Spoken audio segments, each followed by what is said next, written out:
শেষ হয়ে আসছে রমজান মাস, কিন্তু মাস শেষ হওয়ার আগেই নতুন এক বিতর্ক ঘিরে ধরেছে পুরো মুসলিম বিশ্বকে। আর এই বিতর্কের সূত্রপাত শাওয়াল মাসের চাঁদ দেখা নিয়ে। ইসলাম ধর্মের নিয়ম অনুযায়ী পবিত্র শাওয়াল মাসের চাঁদ উঠলে ঈদ উল ফিতর, কিন্তু গেল কয়েক বছর ধরেই ব্যতিক্রমী এক সিদ্ধান্ত নিচ্ছে সৌদি আরব। চাঁদ না দেখে ঈদ উল ফিতর ঘোষণা করছে দেশটি। এবারও সৌদি আরব এমন কিছুই করতে পারে বলে মনে করা হচ্ছে।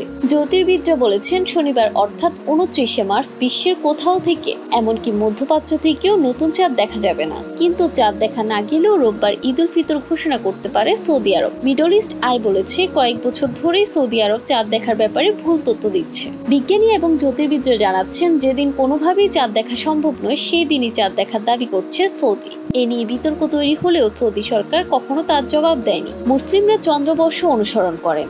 12 মাসের চন্দ্রবর্ষে মাস কখনো 29 বা 30 দিনের হয়ে থাকে। রমজান মাস শেষ হওয়ার বিষয়টিও চাঁদ দেখার উপর নির্ভর করে। বিশ্বের কিছু দেশ নিজেদের মতো করে চাঁদ দেখে রমজান ও ঈদের তারিখ ঘোষণা করেন। আবার কিছু দেশ সৌদি আরবের উপর নির্ভরশীল, যেমন যুক্তরাজ্যে কোনো চাঁদ দেখা কমিটি নেই। দেশটির মুসল্লিরা সৌদি ঘোষণার সঙ্গে মিলিয়ে রোজা ও ঈদ পালন করে, যদিও এই নিয়ে স্পষ্ট মানা রয়েছে ইসলামী স্কলারদের। সৌদি আরব বছরের হিসাব নিকাশ করে উমু আল কুরা নামে একটি বর্ষপঞ্জিকার উপর ভিত্তি করে।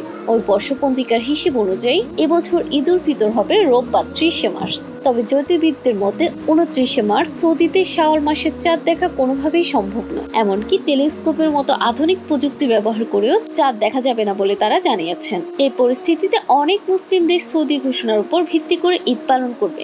অন্য দেশগুলো নিজেদের মতো করে সোমবার বা মঙ্গলবার ঈদ পালন করবে। ঈদের ঘোষণা নিয়ে সৌদি আরব গেল কয়েক বছর ধরেই বিতর্ক সৃষ্টি করেছে। বিশেষ করে 2023 সালের ঈদ উল ফিতর বিস্তার আলোচনার জন্ম দিয়েছিল। ওই বছর সৌদির ঈদ ঘোষণার তারিখ নিয়ে প্রশ্ন তুলেছিলেন জ্যোতির্বিদরা। তারা বলেছিলেন এদিন ঈদ হবে না, কিন্তু সৌদি ঠিকই ঈদের ঘোষণা দিয়েছেন। এ নিয়ে সৌদির কাছে চাঁদ দেখার প্রমাণও চেয়েছেন জ্যোতির্বিদরা, কিন্তু সৌদি কোনো প্রমাণ ছাড়াই ঈদের ঘোষণা দিয়েছেন। তাহসিন জান্নাত, এফটিভি নিউজ, বাংলাদেশ।